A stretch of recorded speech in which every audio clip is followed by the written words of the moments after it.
Let us meet again in our fourth lecture. As you already know, my name is Tapio Kwamure. We are going to focus on standard electrode potentials. First of all, there is a need for us to define what is an electrode potential.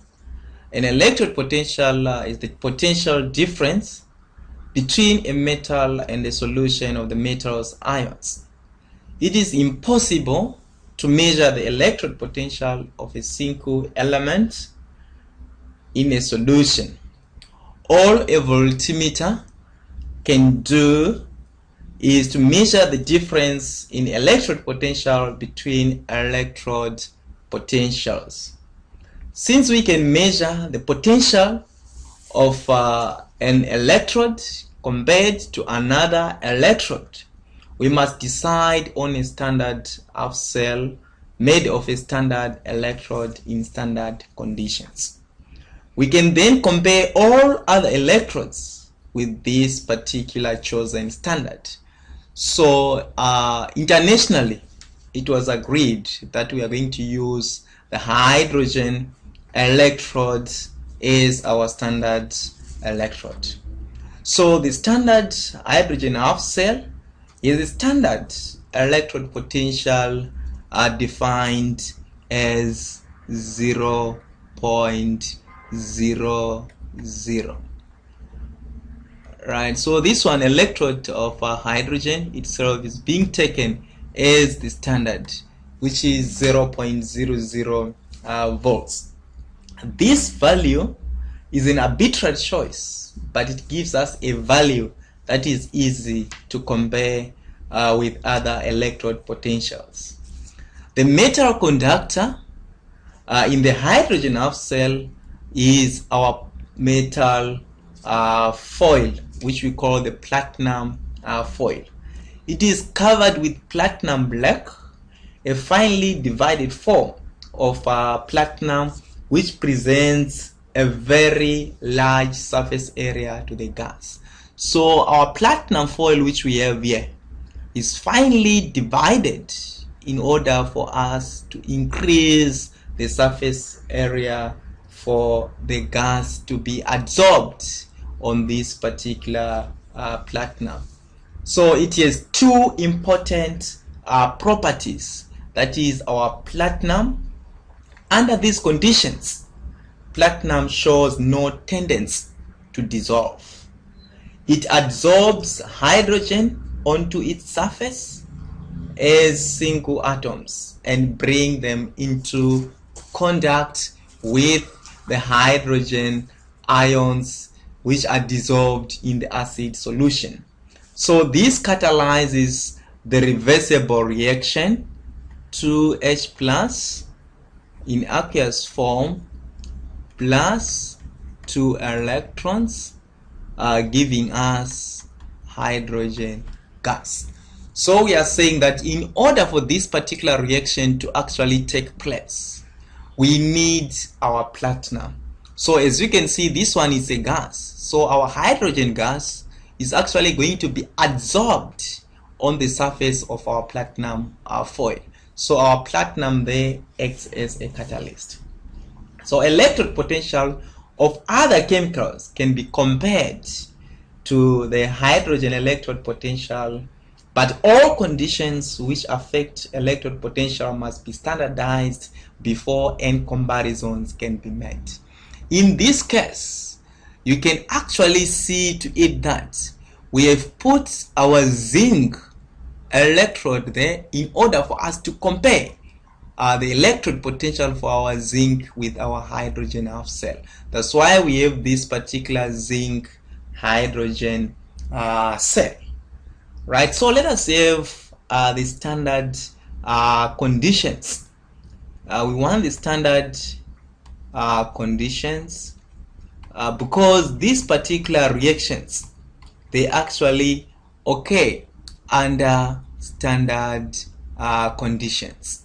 So number one, we actually say our number one, which we have on these particular standard conditions, is that all our ionic solutions are supposed to be at 1 mole per cubic decimeter. So we must have a concentration of 1 mole per cubic decimeter, that is of all ionic conditions. And then secondly, any gases which are involved must be at a pressure of 101.3 kilopascals, which is the same as 1 atmosphere. So all the gases, they must be at a pressure of 101.3 kilopascals, which is equivalent to 1 atmosphere, which is the atmospheric pressure. So besides our atmospheric pressure, we have also another condition which is supposed to be actually fulfilled. All substances must be at a temperature of 25 degrees Celsius, or if we can convert this one to kelvins, we are having this one as 298 kelvins. Then the other thing which we are supposed to actually fulfill is that platinum must be used as the electrode when the half-cell system does not include a metal. So our number 4, which we are supposed to have, is that we are supposed to use our platinum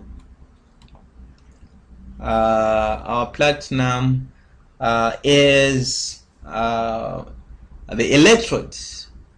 So platinum must be used as the electrode when the half-cell system does not include a metal. So these are the 4 standard conditions which are supposed to be met when we are actually meeting these particular standard electrode potentials. So let us have our zinc electrode half cell which we have in this particular case. Let us see what's really happening with our zinc electrode half cell. So in this particular example, the above diagram, which you see this particular zinc hydrogen half cell, can be actually expressed in cell notation. So we have what we call cell notation, in which we are going to actually represent our diagram simpler, rather than for us to have all these particular problems. So we have what we call cell notation. We can summarize this one as a cell notation. So what we are going to have is, we are going to start with the oxidation reaction. Remember, on the left hand side you are supposed to have your oxidation reaction first. So in this case we are going to have our zinc solid being converted to zinc 2+, and we are going to have the representation of the salt bridge, and we are going to have our hydrogen ion which is in aqueous form, and then we are having our platinum catalyst there, and then we have our hydrogen being reduced, our hydrogen ion being reduced to hydrogen gas. Right, so that is what we have as far as the representation of this particular cell is concerned. So we are saying, by conversion, our reducing agent, which is our zinc electrode there, is being written on the left, right? And there is need for us to define what is the reducing agent. A reducing agent is a substance that causes the reduction of another substance and is itself oxidized in the course of the reaction. So in this case, we are saying that our zinc solid is being converted to zinc 2+ aqueous plus 2 electrons.